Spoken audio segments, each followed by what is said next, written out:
대학생 박모 씨는 지난 7월 17일 가족에게 현지 박람회에 다녀오겠다며 캄보디아로 떠났습니다. 하지만 박 씨는 약 3주 뒤인 지난 8월 8일 캄포트 보코르산 인근에서 숨진 채 발견됐습니다.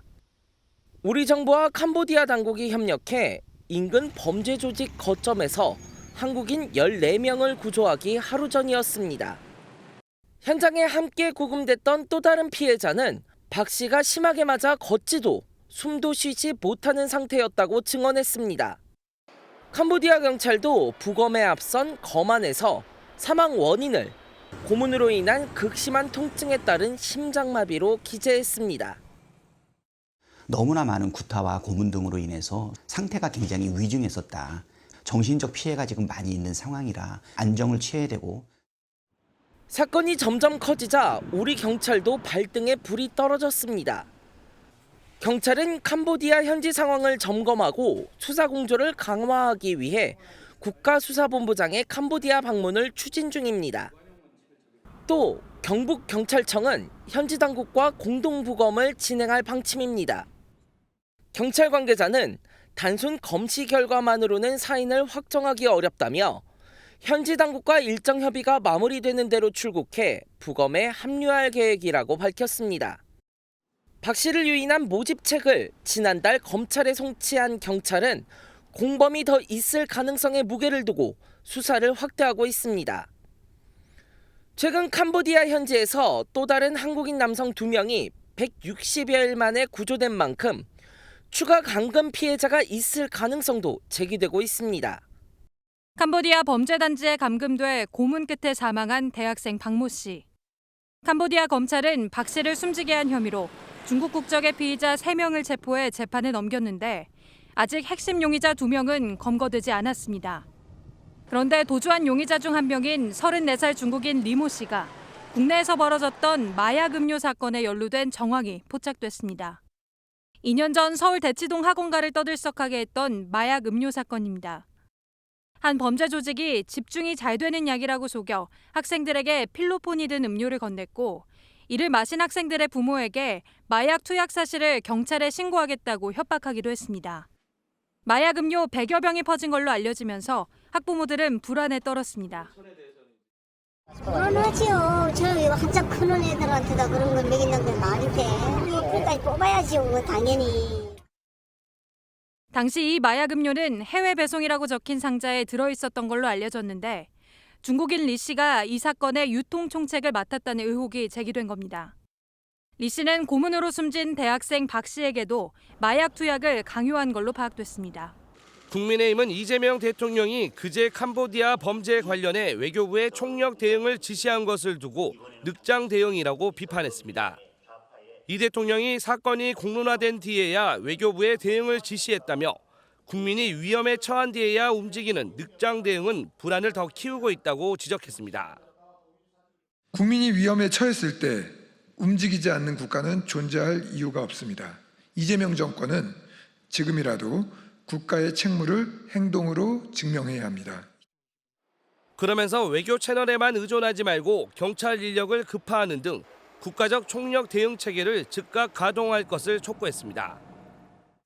이에 민주당은 사건이 있을 때마다 정부의 발목을 잡고 늘어지는 태도를 이제 그만 멈추라고 맞받아쳤습니다. 국가적 차원에서 대승적 차원에서 공감을 표하고 함께 머리를 맞대는 것이 공당의 자세일 것입니다.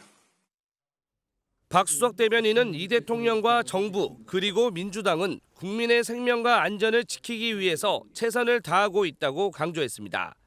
가장 큰 문제는 범죄 확산세에 따라가지 못하는 경찰 인력입니다. 현지 대사관 인력 15명 중 경찰 주재관 1명을 포함해 사건 사고를 담당하는 경찰 인력은 총 3명에 불과합니다. 이마저도 작년 10월과 지난달 협력관을 2명 추가 투입한 결과물입니다. 이에 비해 올해 8월까지 취업 사기로 우리 공관에 신고 접수된 건수는 330건으로 작년 한 해를 훌쩍 넘었습니다. 주로 보면 미국 같은 데 선진국의 큰 도시에 더 많이 가 있단 말이에요. 해외 치안 수요가 많은 나라일수록 더 높은 계급의 더 많은 경찰관 치안 용사가 파견될 수 있도록. 캄보디아에는 한국인 대상 강력 범죄 등을 전담 처리하는 코리안 데스크가 없는 것도 문제입니다. 이에 최근 외교부는 더 면밀한 형사 공조를 위해 코리안 데스크 신설을 캄보디아 외교 당국에 요청했습니다. 경찰청도 오는 23일 한 캄보디아 양자회담에서 코리안 데스크 신설에 대한 MOU 체결을 논의할 예정입니다. 현재 주재관 증원에 대해서도 협의하는 중인데 현지 상황을 고려해 경찰 인력만으로 이 교대가 가능한 수준을 검토하는 것으로 전해집니다. 대학생 박모 씨는 지난 7월 가족에게 박람회에 다녀오겠다며 캄보디아로 출국했습니다. 박 씨를 유인한 한국인 유인책 일당 일부가 지난달 중순 국내에서 붙잡혔습니다. 경찰은 이들에게 대포 통장 알선과 폭력 등의 혐의를 적용했습니다. 이들은 박 씨에게 캄보디아에 가면 동료들이 은행 통장을 비싸게 사줄 것이라며 접근한 것으로 알려졌습니다. 고수익 일자리를 미끼로 해외 취업을 유도한 겁니다. 경찰은 확보한 진술을 토대로 출국 경위부터 살해에 이르는 모든 과정과 총책을 추적하고 있습니다. 우리나라의 사법권이 미치지 않는 그 외국, 그리고 이제 특히 그 캄보디아 같은 경우는 그쪽 현지의 뭐 경찰관들이 같이 그 공조 수사를 해준다라고 하더라도 우리가 완전히 신뢰하기는 어렵거든요. 캄보디아 당국이 이 사건의 용의자 중국인 3명을 붙잡아 살인 혐의를 적용해 재판에 넘겼습니다. 도주 중인 또 다른 중국인 용의자 2명을 추적하고 있습니다. 감금된 한국인 구조 소식도 들어왔습니다. 지난 2일 캄보디아 시아크누빌의 한 호텔에 감금됐던 한국 국적 남성 2명이 현지에서 160여일 만에 구조됐습니다.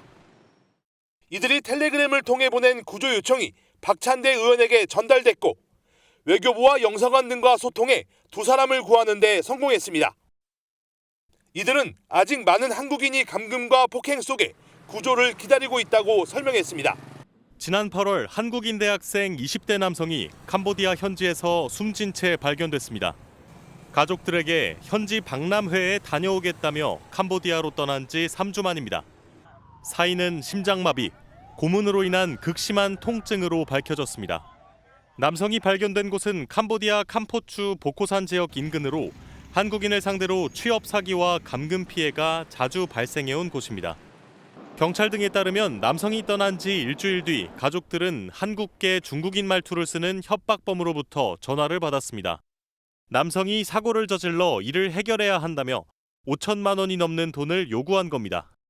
가족들은 경찰과 외교부에 신고한 뒤 남성의 위치를 파악하려 했지만 결국 알아내지 못했고 끝내 남성은 돌아오지 못했습니다. 남성의 시신이 발견되고 같은 날 캄보디아 현지 경찰은 중국 국적의 살인 용의자 3명을 검거한 것으로 전해졌습니다. 다만 용의자는 범행을 부인하고 있는 것으로 알려졌습니다. 남성이 발견되고 2달이 넘었지만 시신 송환은 여전히 이루어지지 않고 있습니다. 경찰 관계자는 시신 송환 절차를 서둘러 달라고 현지 당국에 요청했다면서도 현지 형사 절차가 진행 중이라 확답은 어렵다고 밝혔습니다. 우선 최근에 캄보디아에서 한국인 관련 사건 사고가 많이 늘어나고 있다고요. 그렇습니다. 불과 지난달 캄보디아에서 50대 남성이 납치돼 고문을 당하다가 극적으로 구조되는 사건이 있었습니다. 뿐만 아니라 취업인 줄 알고 캄보디아행 비행기를 타고 갔다가 구금과 폭행을 당한 사례 또한 줄을 잇고 있는데요. 먼저 직접 들어보겠습니다. 네. 들어가면은 교도소처럼 돼 있었어요. 앞에서 이제 뭐 지키고 있고 아예 못 나가게 벽도 엄청 높게 돼 있고 그때부터 큰일 났다 이렇게 되는 거죠. 인권단체 국제 앰네스티는 올해 보고서를 통해 현재 캄보디아에서 범죄 조직이 사람들을 납치해 감금과 구타 또 고문을 자행하고 있다고 고발하기도 했습니다. 네, 캄보디아에 범죄 조직이 많다 이런 얘기인데 그렇다면 이들 조직에 대해서 파악된 게 좀 있습니까?